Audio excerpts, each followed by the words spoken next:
My name is Ros Collins, and I'm going to read some extracts from my memoir, Solly's Girl. So here we go with the introduction. Let me entertain you, is how the song goes. But I'm wary of the Jewish memoir genre. So many authors have suffered such unspeakable torments, it seems almost flippant for me to want to be entertaining. I didn't spend time hiding in an attic, living on turnips, or freezing in Siberia. I'm not a witness. My husband Alan, an author, was fond of saying, "Leave your mind alone," and I've never quite understood what he meant. He was a natural storyteller, and his books are significant contributions to Australian literature. I'm just fossicking through my memories, teasing out what was funny, romantic, or sad, and perhaps provocative. Alan's memoir, Alva's Boy, is very different from Solly's Girl, but maybe they are complementary.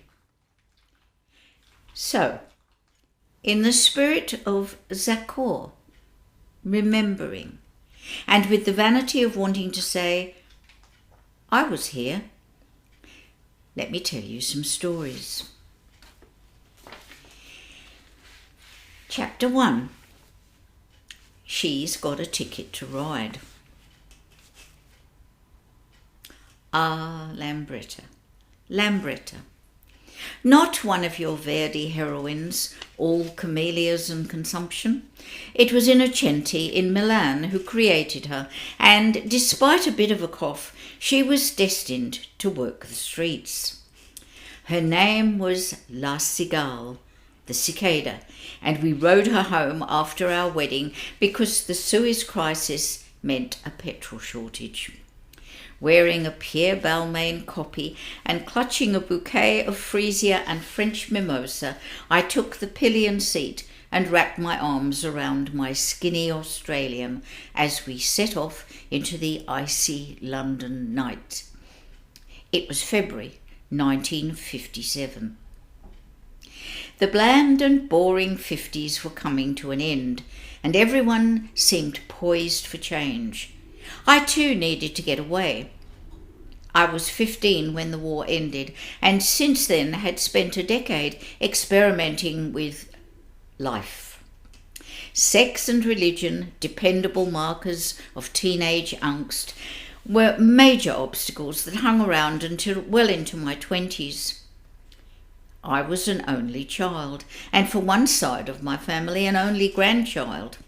Against all conventions, I'd managed to leave home unwed, which in those days provoked much gossip and family friction.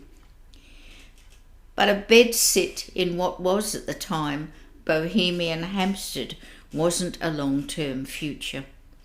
Society paused whilst London braced for the swinging 60s. I was at a crossroads too. The Beatles hadn't quite arrived on the scene when I got my ticket to ride. I stayed at secondary school until 1948, when I was 18, and then set about exploring the cultural scene with enthusiasm. Sinatra played the London Palladium, but I soon threw him over for Olivier in tights. I visited theatres, art house cinemas and concert halls, and discovered museums and galleries. Bookshops were a great attraction. My cousins and childhood friends went to youth clubs and dances, progressing from dates to engagements and suburban domesticity. But this didn't seem to be the path for me. Television was still a novelty. We listened to The Goon Show. Doris Day sang Que Sera, Sera, and Oklahoma was showing at the cinema. There was trad jazz and a dreadful hybrid called skiffle. I wore clothes made with extravagant amounts of material designed to show that Britain could make it, and that at last we were in post-war recovery. And I smoked black Sobrani cigarettes. Modern Israel was 8 years old and engaged in her second war, the 1956 Sinai campaign against Egypt. As a Jew, I should have been at the very least interested, but I wasn't. The US civil rights movement, freedom buses, and the desegregation of schools should have stirred me, but it didn't. South African apartheid hardly registered. London was the centre of my world. It was great to be English, and I would have given anything to be able to claim British ancestry, preferably back to the Tudors. Heading back to Hampstead on La Cigale, which bravely flew the Southern Cross flag, my thoughts were all of packing and emigration. I was to be a £10 pom, a subsidised migrant to Australia, and was booked to sail with my new husband on the SS Stratheden within a matter of weeks. The whinging pom, one who complains that the tomatoes in Australia don't taste the same, and the Great Barrier Reef is not a patch on Blackpool, is an epithet loaded with scorn. I did yearn for the concrete jungle of London for many years, and to this day am terrified of the bush, but nobody ever has called me out for whinging. Australia has been the making of me. I'm reminded of the younger sons of the aristocracy who were sent to the colonies when they went off the rails. Here I found a freedom that never would have been mine in the family and community I left behind. The decision to marry crept up on us unexpectedly. We were living together in a chilly attic bedsit, and Alan, longing for home, suggested we take La Cigale on an extended road trip to the Southern Hemisphere. We had no money, but we huddled in bed, poring over a map of the world. He was working at Paddington Station, shifting mailbags with a West Indian crew, and I was a trainee buyer in the nightdress department of Marks and Spencer at their head office in Baker Street. I wore high heels and a black suit with a cinched waist, the high street version of Dior's new look, and I anticipated a sophisticated career with the company.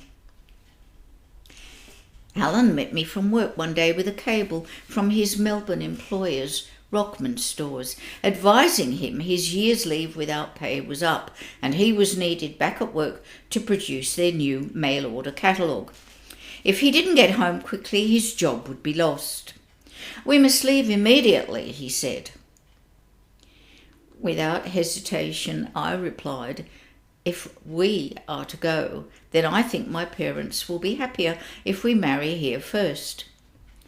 So we found a phone box and spoke to my father, who was at work where he designed ladies' fashions. I asked if he recalled the Australian I'd brought home, and he asked the fat one or the thin one.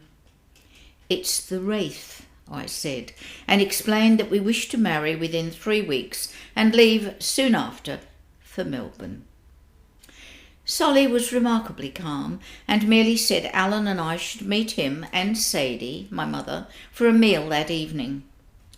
My dear mother, never arrive empty-handed, brought a beach towel from Debenhams, probably all she could think of that might relate to Australia. The 4 of us then sat down to discussion and a fish and chip dinner, strictly kosher. The marriage was very nearly cancelled. Particular about lineage, Jewish orthodoxy needed proof, the real deal, and in writing, that Alan was indeed a Jew and had no other wife. At a time when faxes, let alone emails, were some boffin's dream, we had to produce evidence from the Great Synagogue in Sydney. The rabbi booked to conduct our wedding was adamant. No cable, no ceremony. The piece of paper arrived the day before our marriage, which could then take place at my parents' synagogue in Beehive Lane, Ilford, Essex. And by the way, Essex is where Jamie Oliver comes from, just in case you want to put it in context. Determined to be difficult, I wanted to be married in a National Trust type English mansion where I would be dressed in red velvet at a candlelit ceremony. Quite rightly, Solly and Sadie said there would be a traditional Jewish wedding in their synagogue with a proper wedding breakfast afterwards, in keeping with their modest means. Still determined, I insisted on a dress with no frills or lace. Pierre Balmain had designed a short, white, grosgrain wedding dress and jacket that was the last word in simplicity, and Liberty's in Regent Street made me a copy.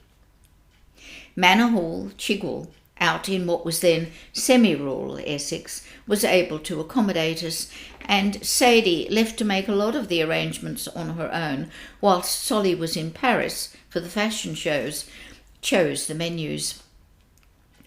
Ostwin's, a famous old Jewish family bakery in the East End, long since gone to make way for the much more colourful Bangladeshis, did the catering. I'm told that getting Alan to the synagogue involved a few pauses for heart starters en route, and I think the actual ceremony remained forever hazy for both of us.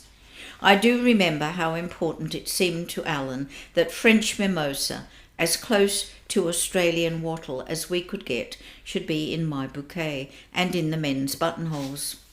He also chose freesia, which I now plant in my garden as a memory. By the time he had to make his wedding speech, he was completely shikar, drunk.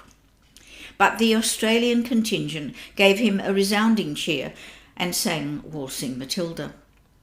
My bemused family, mostly conservative to their backbones, must have found the whole business very odd. However, in the photographs, Sadie and Solly look happy, and I hope they were. We never talked about it or the fact that I was to live so far away.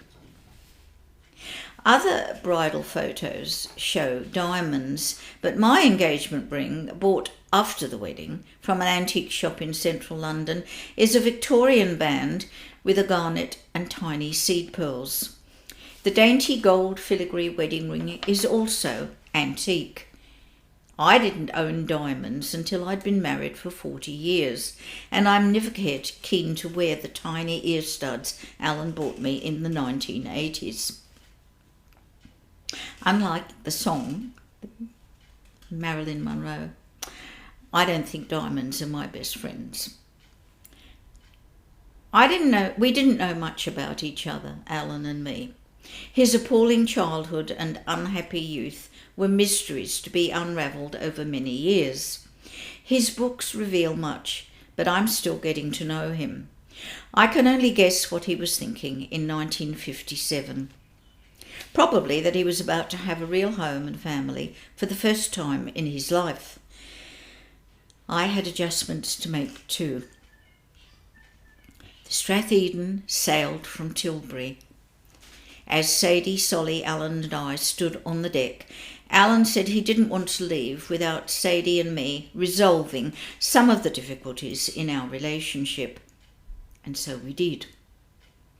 I don't recall feeling sad at quitting Britain, and was not devastated because I was leaving my parents. In my grey army surplus duffel coat, I was all set to go to Australia. I had my ticket to ride.